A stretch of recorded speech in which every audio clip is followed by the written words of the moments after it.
Assalamualaikum warahmatullahi wabarakatuh. Perkenalkan, nama saya Dewi Ramira Bedanti, kelas 5U, mata kuliah Metodologi Penelitian yang diampu oleh dosen Pak Zulherman, MPD.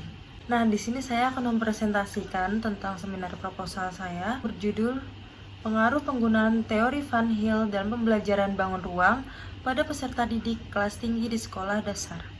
Nah, di sini udah di bab 1. Yang pertama adalah latar belakang, kedua fokus dan fokus penelitian, yang ketiga pertanyaan penelitian, yang keempat tujuan penelitian, dan kelima manfaat penelitian. Lanjut. Nah, yang pertama adalah latar belakang. Sekolah dasar merupakan tahapan dalam pendidikan, di mana para siswa dibekali ilmu untuk dapat melanjutkan ke jenjang yang lebih tinggi. Pendidikan merupakan usaha secara sadar untuk mewujudkan suatu pewarisan budaya dari satu generasi ke generasi yang lain dengan suasana belajar dan proses pembelajaran, agar peserta didik secara aktif mengembangkan potensi di dalam dirinya untuk memiliki pengendalian diri, kekuatan spiritual, keagamaan, kecerdasan, kepribadian, akhlak mulia, serta keterampilan yang diperlukan dalam dirinya dan masyarakat. Sekolah dasar merupakan jenjang pendidikan dasar yang berfungsi sebagai peletakan dasar-dasar keilmuan dan membantu mengoptimalkan perkembangan anak. Matematika merupakan salah satu bidang studi yang ada di sekolah dasar. Agar peserta didik mempunyai keterampilan di bidang matematika dan menggunakan matematika. Pendidikan matematika di sekolah dasar sangatlah penting untuk setiap individu dan masa depan, karena matematika dapat memecahkan masalah dan mendasar bagi ilmu lainnya. Matematika merupakan ilmu yang membantu manusia dalam memecahkan berbagai permasalahan.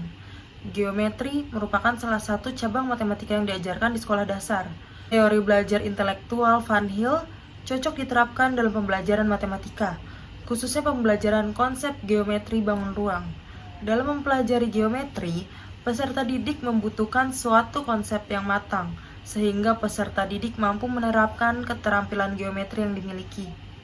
Banyak faktor yang dijadikan sebagai penyebab rendahnya hasil belajar peserta didik terhadap pembelajaran geometri. Menurut Van Hill, ada 3 unsur utama dalam pengajaran geometri, yaitu waktu, materi pengajaran, dan metode pengajaran yang diterapkan. Pemahaman teori belajar Van Hill pada pembelajaran matematika, khususnya materi geometri, yang dapat membantu siswa memperoleh hasil belajar yang baik dan akan membuat peserta didik berperan aktif saat proses pembelajaran. Nah, yang kedua ini ada fokus dan subfokus penelitian. Dimulai dari fokus. Teori belajar Van Hill dan pembelajaran matematika khususnya geometri tentang bangun ruang pada peserta didik kelas tinggi berdasarkan teori Van Hill. Subfokus tentang tantangan pendidik terhadap hasil belajar peserta didik dan keaktifan peserta didik saat proses pembelajaran. Nah, yang ketiga ini ada pertanyaan penelitian. Nah, yang pertama, bagaimanakah pembelajaran matematika menurut teori Van Hill tentang bangun ruang di sekolah dasar? Yang kedua, apakah pengaruh teori Van Hill dalam pengajaran dan pembelajaran terhadap pendidik dan hasil belajar peserta didik di sekolah dasar? Yang keempat, ada tujuan penelitian. Yang pertama, untuk mengetahui pembelajaran matematika menurut teori belajar Van Hill tentang bangun ruang di sekolah dasar. Yang kedua, untuk mengetahui pengaruh teori Van Hill dalam pembelajaran dan pembelajaran terhadap pendidik dan hasil belajar peserta didik di sekolah dasar. Yang kelima, ada manfaat penelitian. Nah, manfaat penelitian itu ada 2. Yang pertama secara teoritis dan kedua secara praktis. Yang secara teoritis ini untuk menambah khasanah ilmu pengetahuan bagi pembaca, pendidik, khususnya penulis, dan orang-orang yang membutuhkan pengetahuan mengenai pembelajaran matematika tentang bangun ruang menurut teori belajar Van Hill di sekolah dasar. Yang kedua, sebagai masukan dan memperdalam keilmuan dalam pelaksanaan perencanaan pembelajaran matematika tentang bangun ruang dengan teori Van Hill, sehingga dapat digunakan dalam pembelajaran matematika di sekolah dasar. Nah, di bab kedua ini, yaitu kajian teori, ada 2, yaitu pertama, latar belakang teori, dan kedua, penelitian yang relevan. Kita bahas yang latar belakang teori dulu. Pertama, latar belakang teori. Teori belajar Van Hill dikembangkan oleh 2 orang pendidik, yaitu suami istri, berkebangsaan Belanda, Pierre Marie Van Hill dan Diana Van Hill Geldof, yang mengadakan penelitian pembelajaran geometri sekitar tahun 1959. Teori Van Hill merupakan salah satu teori psikologi pembelajaran dengan aliran psikologi kognitif yang menguraikan tahap-tahap perkembangan mental anak dalam geometri. Menurut Van Hill, ada 3 unsur utama dalam pengajaran geometri, yaitu waktu, materi pengajaran, dan metode pengajaran yang diterapkan.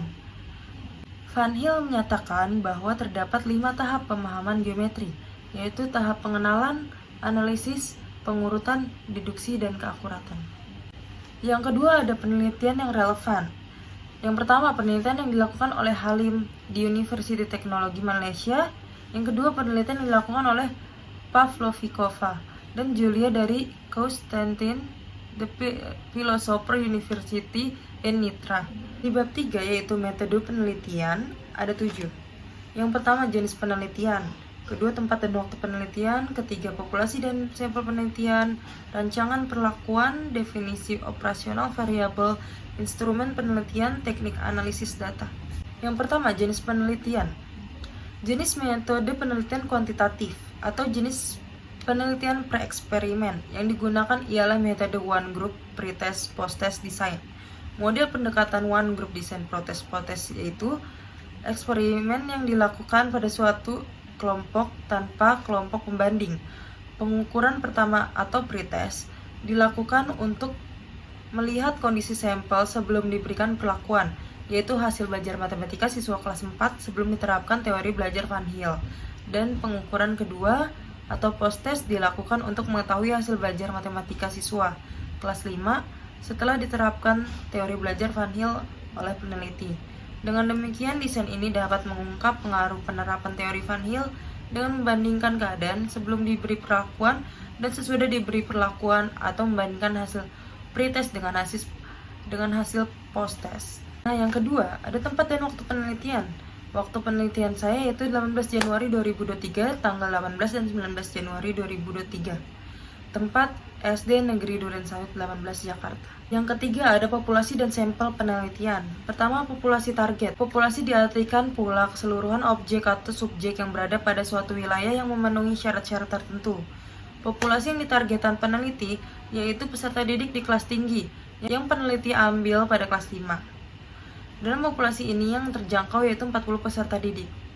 Sampel. Sampel ada sebagian atau wakil populasi yang diteliti.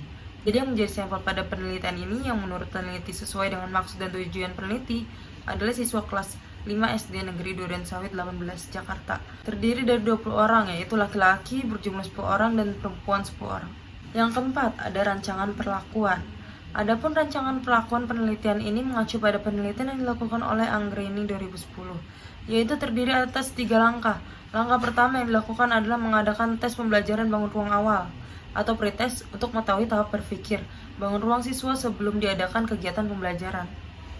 Langkah kedua yaitu menggunakan kegiatan pembelajaran dengan menggunakan teori pembelajaran Van Hill dan pembelajaran geometri bangun ruang, yaitu pembelajaran yang mendasarkan pada tahap-tahap perkembangan anak dalam geometri, yaitu tahap pengenalan atau visualisasi, tahap analisis, tahap pengurutan atau deduksi informal, tahap deduksi, serta akurasi. Lalu 5 fase pembelajaran geometri yaitu fase informasi, fase orientasi terpadu, fase eksploitasi, fase orientasi bebas, serta fase integrasi. Langkah ketiga adalah melakukan tes geometri bangun ruang akhir atau post-test untuk mengetahui tahap berpikir geometri bangun ruang siswa setelah diadakan pembelajaran menggunakan teori Van Hill.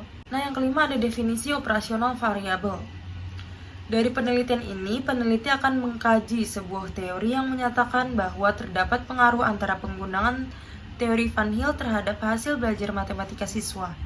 Ini berarti ada 2 variabel penelitian, yaitu pertama teori Van Hill dan kedua pembelajaran bangun ruang. Teori Van Hill. Penerapan teori Van Hill merupakan suatu teori yang mengatakan seseorang akan melalui 5 tahap perkembangan berpikir selama belajar geometri.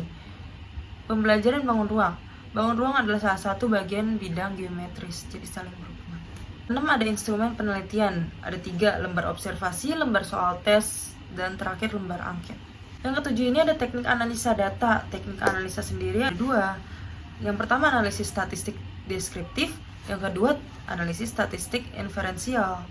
Nah, teknik analisis statistik inferensial ini ada 2, uji prasyarat sama uji hipotesis. Uji prasyarat ini ada 2, ada uji normalitas, ada uji homogenitas.